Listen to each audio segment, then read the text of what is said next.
The Nature of Attachment, a quick blast of Theosophy by Dave Marsland of Cardiff Theosophical Society.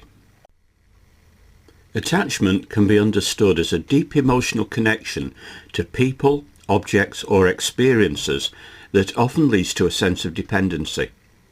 This dependency can manifest in various forms, such as a desire for approval, the need for material possessions, or the longing for specific outcomes in life.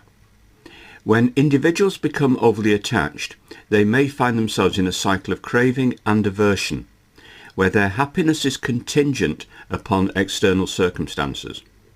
This cycle can lead to anxiety, disappointment, and a pervasive sense of dissatisfaction.